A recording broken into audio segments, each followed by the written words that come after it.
Hello friends, आप सभी का स्वागत है ज्ञान साइंस स्टडी चैनल में। और जैसा कि आप सभी जानते हैं, हमारा नाम है आशीष कुमार। मैं और आप लोगों का केमिस्ट्री का क्लास ले रहा हूँ, क्लास 10th का। और आप लोगों को पता है कि एग्जाम बहुत ही नज़दीक है, हम लोग क्रैश कोर्स चला रहे हैं और बहुत ही इंपॉर्टेंट आज मैं आप लोगों को टॉपिक पढ़ा रहा हूँ। मतलब कार्बन एवं उसके यौगिक यानी कार्बन एंड इट्स कंपाउंड के सबसे इंपॉर्टेंट टॉपिक जो है वो आज मैं पढ़ा रहा हूँ, जो आपको ऑब्जेक्टिव में कम से कम 2 मार्क्स कंफर्म पूछे ही जाएंगे। और जहाँ तक बात रही यौगिक यानी कंपाउंड्स बनाने की, यानी कि कार्बन की मदद से कौन कौन से बनते हैं, केमिकल्स कैसे कैसे बनते हैं, जैसे अल्कोहलिक बनता है, कीटोन बनता है, ये सब किस तरह बनता है, ईथर बनता है, तो कैसे कैसे बनता है फॉर्मूला, वो सब मैं आप लोगों को अगले वीक में यानी कि मंडे को मैं क्लास दूंगा, या फिर हो सकता है मैं संडे को भी स्पेशली वो बनाकर अपलोड कर दूं। तो दोस्तों आज हम लोग पढ़ने वाले हैं सबसे इंपॉर्टेंट जो चीज़ है वो। तो सबसे इंपॉर्टेंट क्या है हमारा, अच्छा देखिए, जो बच्चे नए हैं सबसे पहले तो लाइक कीजिए और साथ ही साथ सब्सक्राइब कर लीजिए, ताकि आपको पता चले कि क्लासेस कब कब अपलोड होती है। और क्लासेस मैं बता दूं 7 और 7:30 बजे अपलोड होती है, ठीक। अब देखिए, आपका पीछे का क्लास छूट गया, जो बच्चे नहीं देखे वो बैक में जाके वीडियो आप लोग देख लीजिएगा। अभी 2-3 ही क्लास हुआ, ज़्यादा नहीं हुआ है। तो चलिए अब हम लोग आगे बढ़ते हैं। तो आज हम लोग पढ़ने वाले हाइड्रोकार्बन, यानी हाइड्रोकार्बन क्या होता है, हाइड्रोकार्बन के बारे में। तो देखिए, हाइड्रोकार्बन सबसे पहले होता क्या है। सबसे पहले हाइड्रोकार्बन समझिए, हाइड्रो और कार्बन, इसमें से 2 ही नाम है, हाइड्रो और कार्बन, यानी हाइड्रोजन और कार्बन नाम से समझिए।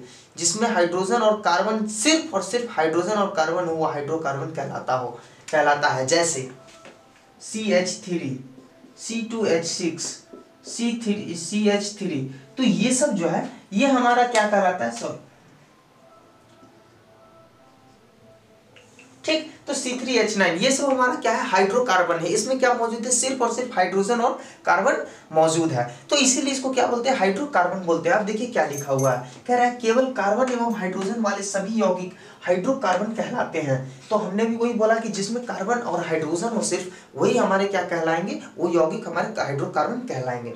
अब देखिए, अब कह रहा है कि हाइड्रोकार्बन भी 2 तरह के होते हैं। तो कौन कौन तरह के होते हैं, पहला तो हमारा संतृप्त है और दूसरा असंतृप्त है। अब देखिए, संतृप्त और असंतृप्त का मतलब समझिए। संतृप्त कहने का मतलब होता है खुश, पूरा एकदम सुखी। असंतृप्त यानी थोड़ा बहुत दुखी है। तो संतृप्त हम लोग किसको कहेंगे, तो ये चीज समझिए। संतृप्त उस यौगिक को यानी उस कंपाउंड को कहेंगे जो कंपाउंड हमारा आउटर मोस्ट सेल जिसका फुलफिल हो चुका है, यानी कि वो अब किसी से रिएक्शन करने के लायक नहीं बचा हुआ है। जैसे CH4, जैसा कि हम सभी जानते हैं कार्बन में 4 होता है आउटर मोस्ट सेल में, हाइड्रोजन 4, 1 2 3 4। तो ये क्या किया, अपना इस तरह बनाया, कुछ इस प्रकार बनेगा, ये बन गया। तो यहां पे क्या हो रहा है, ये किसी से रिएक्शन करने के लायक नहीं बचा। क्यों, क्योंकि इसका कोई भी सेल ऐसा नहीं है, मतलब आउटर मोस्ट सेल में एक भी इलेक्ट्रॉन नहीं अब आ सकता है, नहीं जा सकता है किसी से, क्योंकि वो फुलफिल हो चुका है एक दूसरे से। तो ये सब क्या है, हमारे संतृप्त है। असंतृप्त कौन है, इसी में से एक हाइड्रोजन हटा दीजिए, तब यहाँ पे इसका एक कार्बन का बच जाएगा, ये हमारा असंतृप्त होगा। यानी इसका मतलब ये है कि ये किसी से रिएक्शन करने के लिए रेडी है, वही रिएक्शन कर, तो इसी को असंतृप्त बोलेंगे। और जो फुलफिल है यानी कि रिएक्शन करने के लायक नहीं है किसी से, वो हमारा संतृप्त कहलाएगा, ठीक। अब देखिए, कुछ और बातें भी यहाँ पे इंपॉर्टेंट है, जो इंपॉर्टेंट बातें आप लोगों को समझना बहुत ज्यादा जरूरी है। अब देखिए, कह रहा है कि संतृप्त हाइड्रोकार्बन एल्केलेन कहलाता है। कह रहा है कि संतृप्त हाइड्रोकार्बन जो है हमारा, जो उसको क्या बोलते हैं, सुखी हाइड्रोकार्बन जो है वो हमारा क्या कहलाता है, वो हमारा एल्केलेन कहलाता है, ठीक। असंतृप्त हाइड्रोकार्बन जिनमें एक या दोहरे आबंध होते हैं, दोहरे आबंध यानी कि बॉन्ड यानी कि देखिए कार्बन 1, ये इस तरह से, यानी कि ये सिंगल बॉन्ड, डबल बॉन्ड और ये ट्रिपल बॉन्ड, तो ये क्या हमारे दोहरे आबंध है। तो ये 1 या 2 होंगे, तब ये क्या कहलाएगा, वो असंतृप्त भी होना चाहिए साथ ही साथ। वैसा जो असंतृप्त हो और उसके साथ साथ उसमें एक या दोहरा आबंध हो, यानी दोहरा डबल, सिंगल या डबल बॉन्ड हो, तब वो हमारा क्या कहलाएगा, तब वो हमारा कहलाएगा एल्केलीन कहलाएगा। तब वो हमारा जो यौगिक होगा, वो कंपाउंड जो होगा, वो एल्केलीन कहलाएगा। देखिए, ये बातें सिर्फ exam point of view objective का है, एग्जाम के लिए इंपॉर्टेंट है। इसके बाद अगर आपको साइंटिस्ट बनना है या फिर आगे जाके केमिस्ट्री ऑनर्स करना है, तो ये सब +2 में भी आपको ज़्यादा इंपॉर्टेंस रखेंगे। लेकिन अगर आपको आगे बढ़ के साइंस से कोई मतलब नहीं है, तब ये आपके लिए इंपॉर्टेंट नहीं है। उतना। तो ये सब चीजें जो है बच्चे को कंफ्यूजन करती है, बस हल्का सा ध्यान रखिएगा। एल्केलिन किसे कहते हैं, एल्केलाइन किसे कहते हैं, और एल्केन किसे कहते हैं। ठीक, अब हम लोग आगे बढ़ते हैं। अब एक और है, अब कह रहा है कि एक या अधिक त्रिबंध वाले एल्कलाइन कहलाते हैं। अब कह रहा है कि जिसमें त्रिबंध होगा, एक या एक से अधिक त्रिबंध, यानी कि देखिए मतलब क्या कह रहा है, एक ये कार्बन, ठीक, इस तरह से हो कार्बन, तो यहां पे एक ये हो गया और एक ये हो गया, यानी एक से अधिक भी हो गया। अब इसी को अगर मिटा देते हैं तब हमारा एक हो जाता है, तब भी ये हमारा क्या कहलाएगा, ये हमारा एल्केलाइन ही कहलाएगा। देखिए यहां पे बताया गया है कि जब एक या एक से अधिक त्रिबंध हो, यानी कि ट्रिपल बाउंड हो, तब हमारा क्या कहलाता है, वो एल्केलाइन कहलाता है। अब देखिए, अब एक और बहुत ही इंपॉर्टेंट चीज है जो आप लोगों को बताना था मुझे। ठीक, कह रहा है कि यदि हम 4 कार्बन यौगिक से कार्बन कंकाल बनाएं, कह रहा है कि कार्बन कंकाल, सबसे पहले तो कार्बन कंकाल समझिए होता क्या है। कुछ नहीं होता है कार्बन कंकाल, ये सिर्फ और सिर्फ कंफ्यूजन करने के लिए वर्ड्स दिए गए हैं आप लोगों को। ये एग्जाम में ऐसे ही शब्द पूछे जाते हैं कि बच्चा कंफ्यूज हो जाए। कार्बन कंकाल यही है, ये जो आपको स्ट्रक्चरल फॉर्मूला है यही कार्बन कंकाल है। तो कह रहा है कि जब हमारा, यदि हम 4 कार्बन यौगिक से कार्बन कंकाल बनाए तो हमें पता चलता है कि वो भिन्न कंकाल बनता है। अब देखिए भिन्न कंकाल कैसे बनता है, ये चीज को आइए थोड़ा सा हम लोग समझते हैं। ये हमारा 4 कार्बन,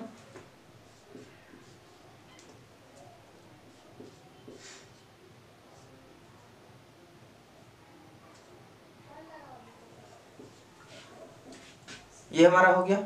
ठीक, तो इसी तरह से बनता है, ये 2 तरह से हो गया, और भी बन सकता है। अब मान लीजिए 3 लेते हैं, तो 3 का कैसे हम लोग बनाएंगे, इस तरह बनाएंगे, ये तो सिंगल चेन हो गया। फिर इसको अगर किसी तरह भी बनाते हैं तो घूम फिर के यही आ जाता है, 2 में भी वही हो जाएगा।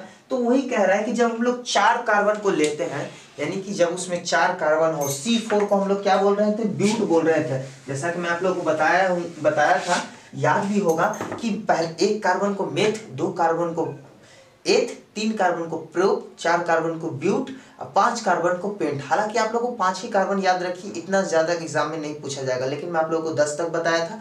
6ठे कार्बन को हेक्स, 7वें को हेप्ट, 8वें को ऑक्ट, 9वें को नॉन और 10वें को डेक हम लोग कहते हैं। तो इस तरह से हम लोग आगे बढ़ते जाएंगे। तो ये भी आपके लिए इंपॉर्टेंट था, ये कंकाल के नाम से आप लोग कंफ्यूज ना हो इसलिए मैं ये आपको बता दिया, ये मैं आपको बुक में से खोज के बताया हूँ। ठीक, अब कह रहा है, अब अगला हम लोग पढ़ेंगे कंबशन पढ़ेंगे। कंबशन क्या होता है, यानी कि दहन, दहन की क्रिया क्या होती है। हालांकि हम लोग पहले भी पढ़ चुके हैं दहन क्या होता है। तो देखिए दहन का बस थोड़ा सा डिफिनेशन हम लोग पढ़ लेते हैं। ये नॉर्मल ये कह रहा है, हमने सभी अपरूपों में कार्बन ऑक्सीजन में दहन करके ऊष्मा एवं प्रकाश के साथ कार्बन डाइऑक्साइड देता है। दहन पर कार्बन यौगिक अत्यधिक मात्रा में प्रकाश में ऊष्मा उत्पन्न करती है। कह रहा है कि अगर किसी भी कार्बनिक यौगिक को लेते हैं, ठीक, जिसमें कार्बन और ऑक्सीजन मौजूद होता है, तब क्या होता है, जब हम उसे रिएक्शन कराते हैं, तब वो जब उसे हम जलाते हैं ऑक्सीजन के साथ, तब वो वहाँ पे क्या होता है, वो ऊष्मा के साथ साथ कार्बन डाइऑक्साइड और प्रकाश भी देता है। तो ये चीज़ तो हम लोग पहले से जानते हैं, लेकिन इसमें एक चीज़ और इम्पॉर्टेंट क्या है, ये चीज़ हम लोग जानते हैं। अब कह रहा है कि संतृप्त हाइड्रोकार्बन से सामान्यतः स्वच्छ एवं नीली ज्वाला निकलती है। कह रहा है कि जब संतृप्त कार्बन को हम लोग जलाएंगे, जैसे कि एथेन और ब्यूटेन मिला के एलपीजी गैस बनता है, लिक्विफाइड पेट्रोलियम गैस। ये जो गैस हम लोग को घर में होता है एलपीजी मौजूद, उसके अंदर जो ज्वाला निकलती है वो कैसे निकलती है, नीली निकलती है। तो वो हमारा क्या होता है, वो संतृप्त विलयन होता है, वो किसी के साथ रिएक्शन नहीं करता है। ठीक, तो यही कह रहा है कि संतृप्त हाइड्रोकार्बन से सामान्यतः स्वच्छ एवं नीली ज्वाला निकलती है। हम लोग स्टोव जलाते हैं घर में, स्टोव से भी निकलने वाली ज्वाला कैसी होती है, नीली होती है। जैसे ही वो नीली ज्वाला काली परत जमने लगती है बर्तन में, तब समझ जाइए कि उसमें क्या है, कुछ न कुछ मिलावट आ गई है, जिसके कारण वो पीली और नीली हो रही है।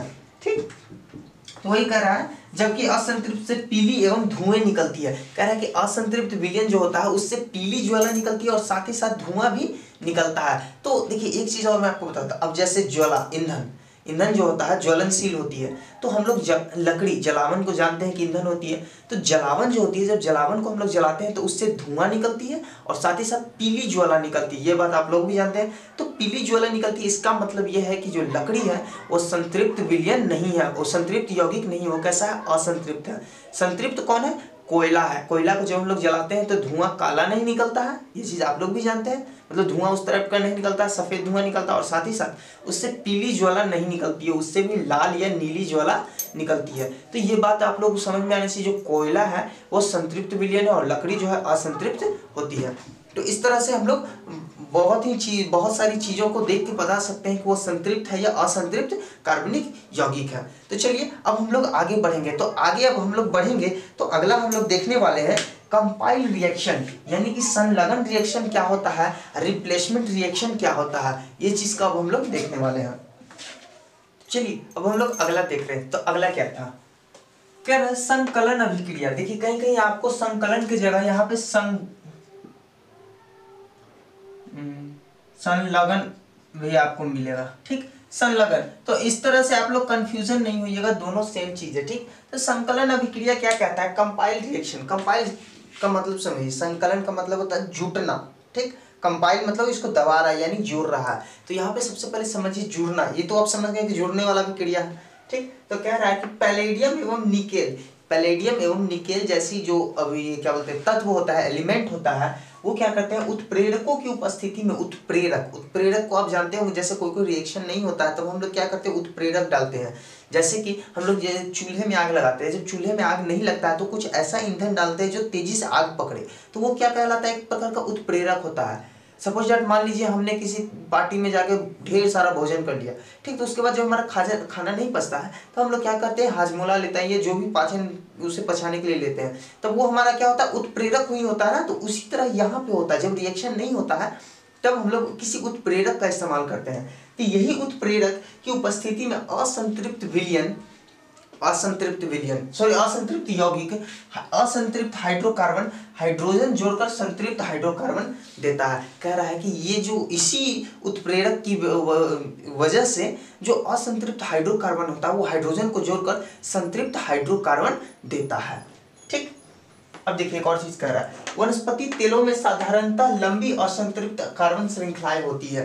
कह रहा है कि वनस्पति तेल यानी कि पेड़ पौधों से पाए जाने वाला तेल, जैसे कि बीज में से सरसों का तेल या जो भी होता है, इन सभी के बीच में क्या होता है, वनस्पति यानी कि नेचर से प्राप्त किया हुआ जो भी ऑयल है, वनस्पति तेलों में साधारणतः लंबी असंतृप्त कार्बन श्रृंखला होती है। उसमें जो कार्बन श्रृंखला होती है यानी कार्बन जो मौजूद होती है वो असंतृप्त में मौजूद होती है, ठीक। जबकि जंतु वसा में संतृप्त कार्बन होती है। तो कह रहा है जंतु वसा, जंतु का वसा यानी कि पेट्रोलियम।